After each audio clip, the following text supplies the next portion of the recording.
du Conseil des ministres extraordinaire du mercredi 21 février 2024. Le Conseil des ministres s'est réuni en séance extraordinaire ce mercredi 21 février 2024 à 16 h, sous la très haute présidence de son Excellence,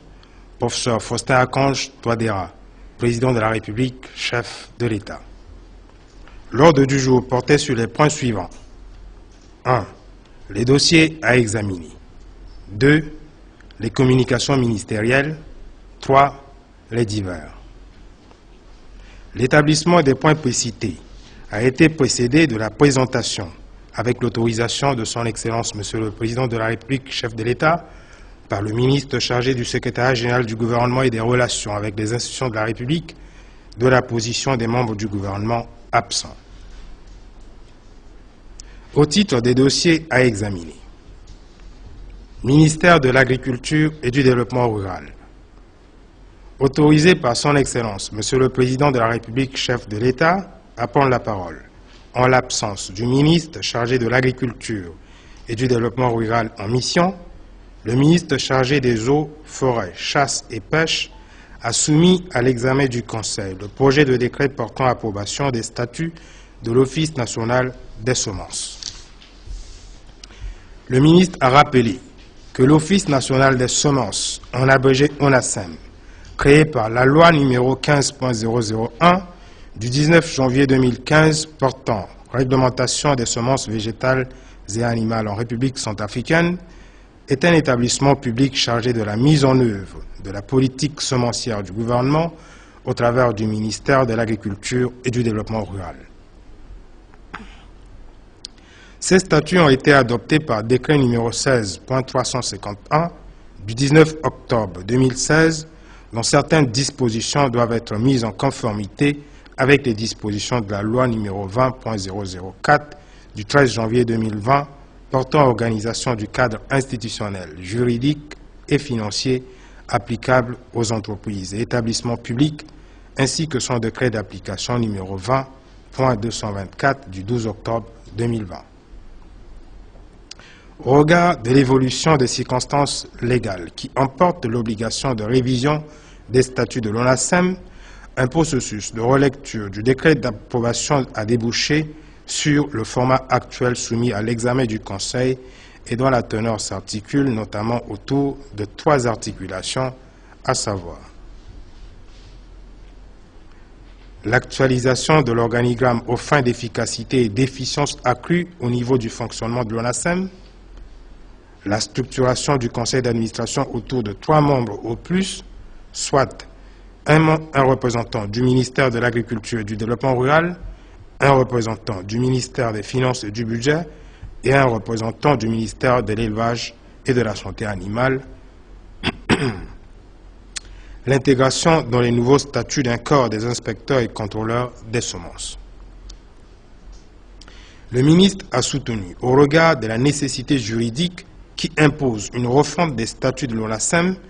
que le projet de décret d'approbation dont il sollicite du Conseil l'adoption a été soumis au strict respect des règles juridiques de fond et de procédure, ainsi qu'à des principes de bonne rédaction. Après débat, le Conseil a marqué son accord et a adopté le dit projet de décret. Il sera soumis à la signature de son Excellence, Monsieur le Président de la République, chef de l'État. Ministère de l'économie, du plan et de la coopération internationale. Invité par son Excellence, Monsieur le Président de la République, chef de l'État, à prendre la parole, en l'absence du ministre chargé de l'économie, du plan et de la coopération internationale en mission, le ministre d'État chargé de la justice, de la promotion des droits humains et de la bonne gouvernance garde des Sceaux, a soumis à l'examen du Conseil un projet de décret fixant les modalités d'application de la loi numéro 19.002 du 16 janvier 2019 régissant les organisations non gouvernementales en République centrafricaine. Le ministre d'État a affirmé que le 3 octobre 2023, la commission chargée de l'examen des projets de textes officiels a procédé à un premier examen du projet de décret d'application refondu de la loi numéro 19.002 du 16 janvier 2019 régissant les organisations non gouvernementales en République centrafricaine. De plus, il a relevé que le projet de texte a subi quelques reformulations et augmentations complémentaires en considération de préoccupations essentielles soulevées par des membres du gouvernement commis par le Conseil de cabinet en sa séance du 2 janvier 2024 et plus particulièrement la prise en compte de dispositions relatives au personnel expatrié des ONG en termes de limitation d'effectifs et d'exigences de compétences, ainsi que la promotion des ressources humaines nationales. La prise en compte des dispositions en vue de prévenir les fraudes, le paiement des redevances sur les ressources rares utilisées par les ONG, la prise en compte d'une disposition qui promeut une répartition équitable des interventions des ONG sur le territoire national et la certification des états financiers des ONG par un commissaire au compte créé. Par ailleurs, le ministre d'État a ajouté que le texte, dans sa version évoluée, permet d'assurer une cohérence et une adhérence avec les engagements de notre pays dans les relations avec les partenaires techniques et financiers. Finalement, dans l'optique de doter le ministère de l'économie, du plan et de la coopération internationale d'un instrument de travail lui permettant d'encadrer les activités des ONG sur le sol centrafricain, le ministre d'État a sollicité du Conseil l'adoption du projet de décret fixant les modalités d'application de la loi numéro 19.002 du 16 janvier 2019 régissant les organisations non gouvernementales en République centrafricaine. Après examen et discussion, le Conseil a marqué son accord et adopté le dit projet de décret. Il sera soumis à la signature de son Excellence, Monsieur le Président de la République, chef de l'État. Au titre des communications ministérielles, avec l'accord de son Excellence, Monsieur le Président de la République, chef de l'État, le ministre chargé des Finances et du Budget a présenté, en l'absence du ministre chargé de l'Économie, du Plan et de la Coopération internationale en mission, une communication rendant compte de l'état d'évolution du processus de formulation du Plan national de développement de la République centrafricaine sur la période 2024-2028. Le ministre a d'abord rappelé le cadre méthodologique du processus d'élaboration du Plan national de développement qui s'articule autour des 5 principales étapes que sont la phase préparatoire, la phase du diagnostic, la définition des objectifs, des axes stratégiques et des actions opérationnelles, la définition du cadre de mise en œuvre et de suivi et évaluation, l'estimation des le cadrage économique plus le mécanisme de financement et la rédaction plus la validation technique nationale. En avancement, il a notamment mentionné qu'à ce jour, 5 groupes thématiques sur 5 sont opérationnels, à savoir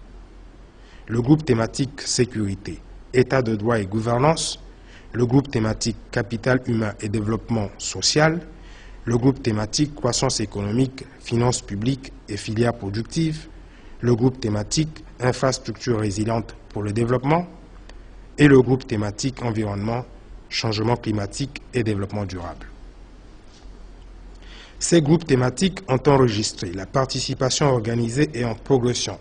de l'ensemble des membres du gouvernement dans le but de contribuer à l'édification de contenus structurants et selon les orientations de Monsieur le Premier ministre, chef du gouvernement, en lien avec la session gouvernementale d'information des 26 et 29 janvier 2024. Les travaux en cours de l'élaboration du plan national de développement donneront lieu à une prochaine session d'appréciation du processus prévue au plus tard le début du mois de mars 2024, a précisé le ministre, qui a aussi porté à l'attention du Conseil que le gap de financement au titre des prestations intellectuelles du secrétariat technique d'élaboration du plan a été comblé par le gouvernement. En reprenant la parole, Son Excellence, Monsieur le Président de la République, chef de l'État, a mis l'accent sur la formulation de ce plan, étant entendu qu'elle constitue l'occasion de définir et planifier toutes les actions à mener à l'horizon 28. Le chef de l'État a réengagé les membres du gouvernement à mutualiser leurs efforts au travers des différents groupes thématiques et à développer une parfaite maîtrise multisectorielle des enjeux qui rapportent au plan national de développement, qui est un outil essentiel dont la stratégie de mise en œuvre est la pierre angulaire du succès des interventions de relèvement et d'action de développement de notre pays. Il est donc impératif de finaliser rapidement la formulation de ce cadre programmatique de dialogue et de mobilisation de ressources, a conclu son Excellence Monsieur le Président de la République, chef de l'État. Autorisé par son Excellence Monsieur le Président de la République, chef de l'État, à prendre la parole, le ministre chargé de l'administration du territoire, de la décentralisation et du développement local a rendu compte au Conseil des activités de l'opération Kwati-Kodro. Dans sa communication, le ministre a dressé un bilan des activités menées le samedi 17 février 2024 dans les 9 arrondissements de la ville de Bangui ainsi que les communes de Bimbo et Begwa avant d'annoncer celles prévues pour le samedi 24. Le samedi 17 février, les activités de sécurité et d'assainissement de la ville de Bangui ont connu l'implication remarquable des guides catholiques répartis, retenus pour le ramassage, le désherbage et le désensablement des voies et espaces publics et leurs abords en prélude de la Journée internationale du scoutisme prévue le 22 février 2024. Par ailleurs, le ministre a informé le Conseil sur l'examen en cours du projet d'arrêté portant création de la brigade civile d'appui à l'opération Kwati-Kodro par un comité interministériel composé du ministre d'État chargé de la justice, de la promotion des droits humains et de la bonne gouvernance, garde des Sceaux, du ministre chargé du commerce et de l'industrie, du ministre du travail, du ministre de l'urbanisme, du ministre chargé des finances et du budget, du ministre de l'Intérieur et de la Sécurité, du ministre de la Santé et du ministre de l'administration du territoire. Au terme de cette communication du ministre chargé de l'administration du territoire et du développement local relative aux activités de l'opération Kwati-Kodro, le Conseil a pris acte. Autorisé par son Excellence, Monsieur le Président de la République, chef de l'État, à prendre la parole, le ministre chargé des Transports et de l'Aviation civile a présenté au Conseil 2 communications.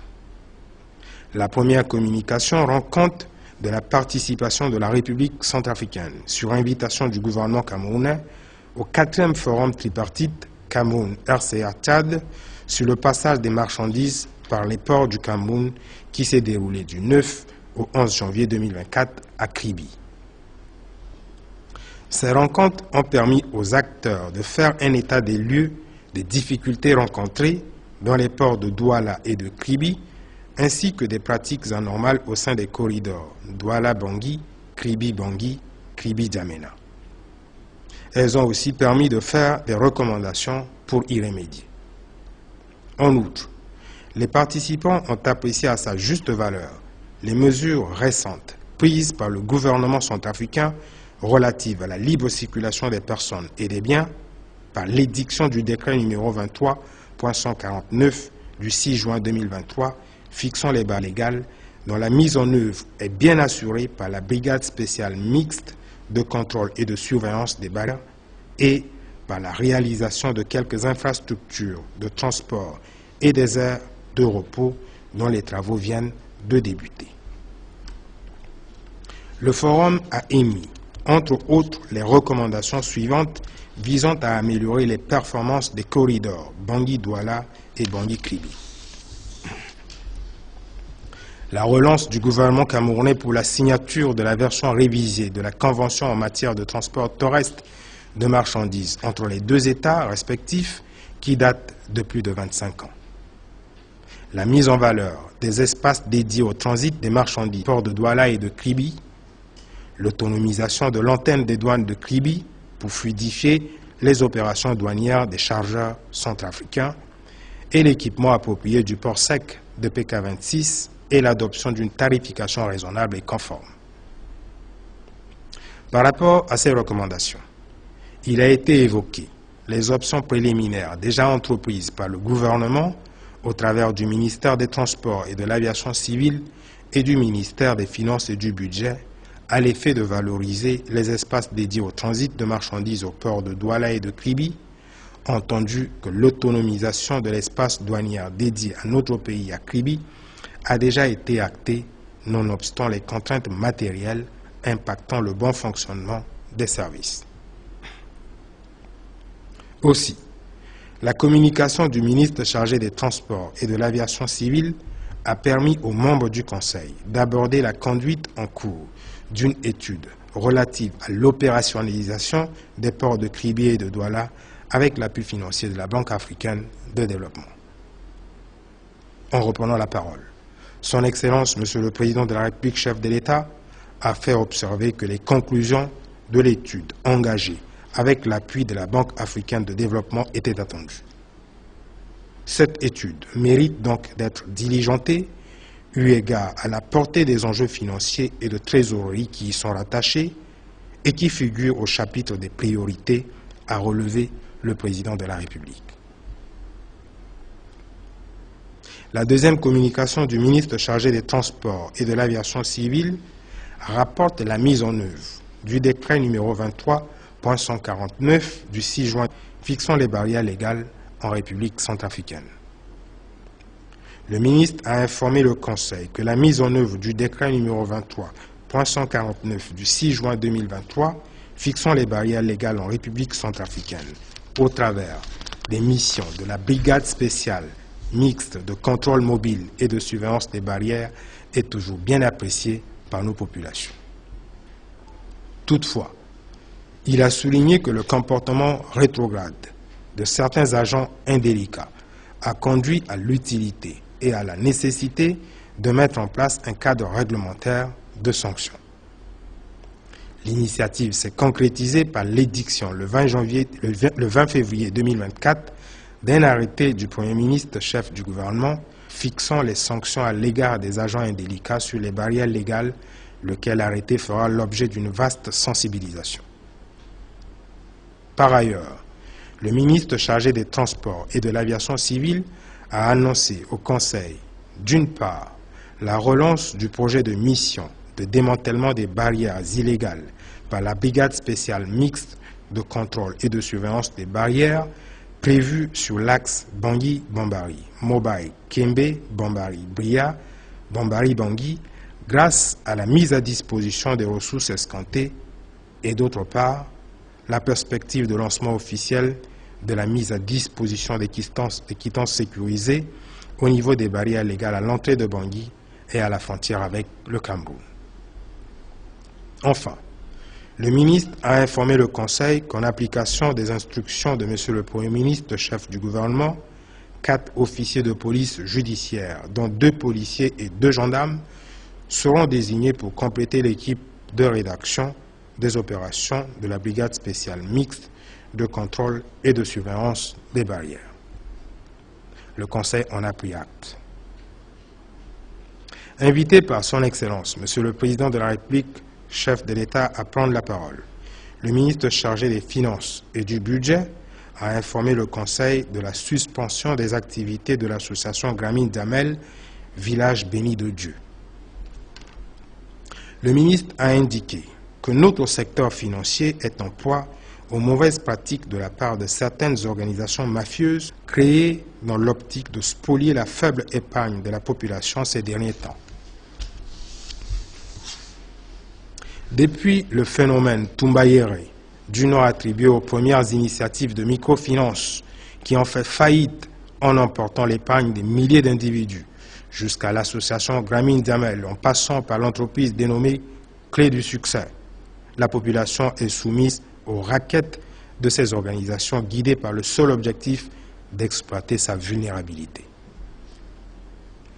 Afin d'éviter une énième spoliation de la population, le ministre a pris des mesures conservatoires à l'encontre de l'association dénommée Gramine Damel, dont les archives et les biens sont retenus pour besoin d'enquête administrative. En effet, même s'il s'avère que l'association Gramine Damel a obtenu son agrément, conformément à la loi de 1961 y relative, il n'en demeure pas moins que son organisation et son fonctionnement en tant qu'ONG, sans l'agrément du ministère de l'Économie, du Plan et de la Coopération internationale d'une part, et ses activités financières, sans l'autorisation du ministère des Finances et du Budget d'autre part, préoccupent au plus haut niveau. En reprenant la parole, le président de la République, chef de l'État, a signifié que ce dossier est désormais judiciaire et que le ministre d'État chargé de la justice, de la promotion des droits humains et de la gouvernance garde des Sceaux est instruit au fin de considérer le dit dossier comme tel et de prendre le cas échéant les mesures conservatoires qui s'imposent. Le ministre chargé de la communication et des médias, porte-parole du gouvernement, a rendu compte au Conseil des activités du Forum des ministres de la communication et de l'information de la Communauté économique des États de l'Afrique centrale tenu du 30 au 31 janvier 2024 à Bangui, en vue de la prévalidation de la stratégie régionale et son plan d'action pour la prévention et la réponse aux discours de haine et d'incitation à la violence. Le ministre a indiqué que 5 ministres et 6 chefs de délégation, plus 22 experts ont pris part à ce forum, dont les cérémonies d'ouverture et de clôture ont été présidées par M. le Premier ministre, chef du gouvernement, représentant son Excellence, M. le Président de la République, chef de l'État. Les activités du forum ont porté essentiellement sur l'examen du projet de stratégie régionale élaboré suite au Fora de Douala en 2021, Bangui et Kinshasa en 2022 et de son projet de plan d'action. L'exercice a permis aux participants d'intégrer aux documents examinés les amendements suivants. L'organisation d'un prix en faveur des journalistes, la mise en place d'un mécanisme d'alerte, la coopération sous-régionale en matière judiciaire, l'harmonisation des législations nationales et le renforcement du système éducatif depuis l'enseignement fondamental. Le Conseil en a pris acte. Madame le ministre chargée de l'action humanitaire, de la solidarité et de la réconciliation nationale a rendu compte au Conseil des actions humanitaires entreprises par le gouvernement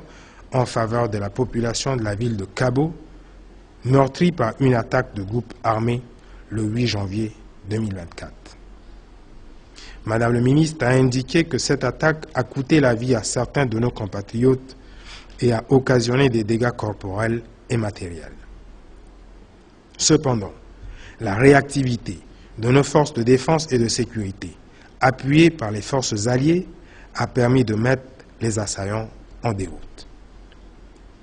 Elle a indiqué que le gouvernement avait aussitôt réagi et constitué un comité interministériel chargé de la gestion de cette crise, lequel avait mis en place et déployé, avec l'appui spontané de nos partenaires humanitaires, un plan d'action pour l'assistance à la population sinistrée. Par ailleurs, la communication du ministre a donné une synthèse de souhaits et de recommandations formulées à l'endroit du gouvernement par les populations de Kabo, portant sur la sécurité, la restriction de l'autorité de l'État et les services sociaux essentiels. Le Conseil en a pris acte. Au titre des divers, le ministre chargé des Finances et du Budget a informé le Conseil que le comité inter-État de l'Union économique de l'Afrique centrale se réunit depuis le 19 février 2024 à Bangui, en prélude à la tenue du Conseil des ministres prévu pour ce jeudi 22 février 2024. Le ministre chargé des Transports et de l'Aviation civile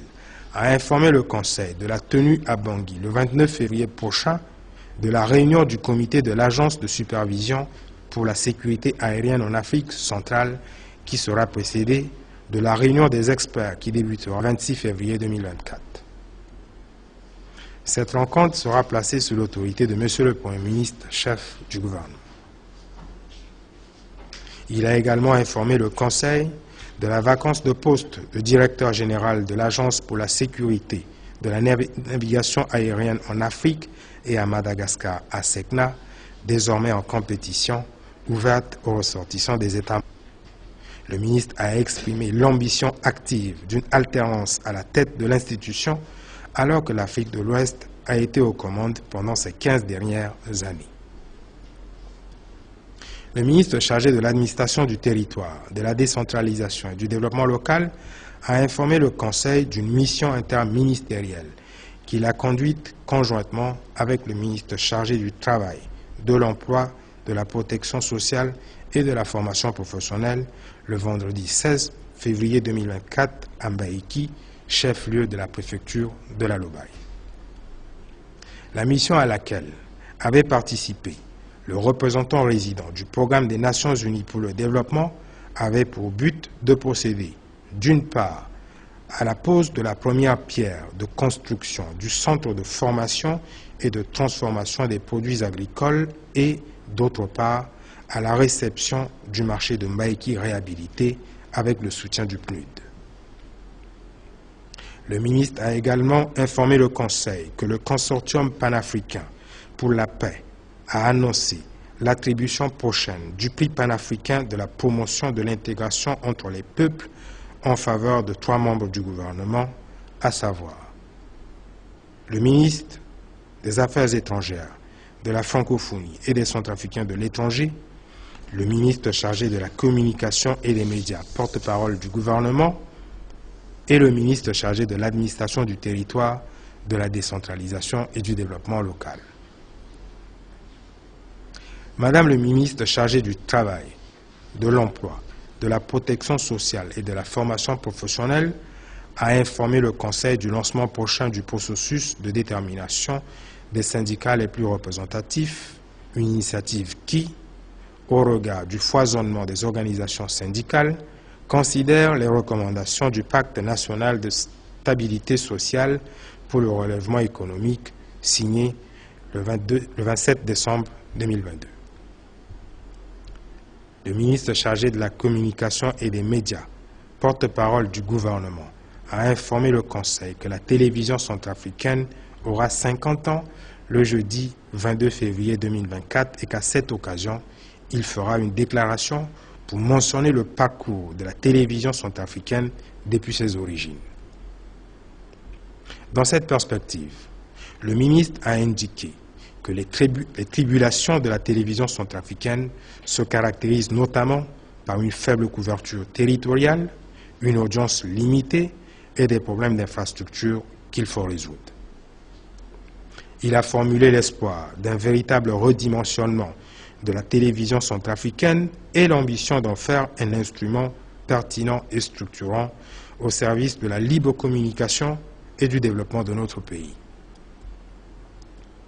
Le ministre chargé de la Santé et de la Population a fait le point sur la revue collégiale à laquelle il a pris part à Genève des premiers rapports d'examen, de préparation et de réponse aux urgences de 3 pays pilotes, notamment la République centrafricaine, premier pays pilote, la Thaïlande et le Portugal. Le ministre a mentionné que notre pays a été félicité par tous les pays pour son rôle pionnier, caractérisé par un engagement politique au plus haut niveau et plus particulièrement l'implication de son Excellence, Monsieur le Président de la République, chef de l'État, ainsi que la mobilisation des leaders communautaires. Pour l'Organisation mondiale de la santé, la RCA demeure le modèle idéal en matière de préparation et de réponse aux urgences.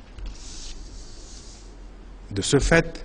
l'OMS a sollicité la République centrafricaine pour coordonner les activités d'une table ronde ministérielle en marge de l'Assemblée mondiale de la santé sur la question, tandis que le Fonds mondial a décidé d'augmenter de façon significative sa subvention en faveur de notre pays. Celle-ci est passée de 120 millions d'euros à 190 millions d'euros pour 3 ans, de 2024 à 2026, et la visite d'une équipe de haut niveau du Fonds mondial est annoncée pour mi-mars 2024 afin de lancer la subvention. Le ministre a par ailleurs informé le Conseil de la visite de haut niveau de la nouvelle directrice exécutive de Gavi, annoncée début avril, motivé par l'engagement politique exemplaire de son Excellence, Monsieur le Président de la République, chef de l'État, pour la vaccination, qui s'est manifesté par son implication constante dans les campagnes de mobilisation de ressources de Gavi, a conclu le ministre. L'ordre du jour étant épuisé, son Excellence, Monsieur le Président de la République, chef de l'État, a levé la séance à 18h. Faite à Bangui. Le 22 février 2024, le ministre chargé du secrétariat général du gouvernement et des relations avec les institutions de la République, Ernest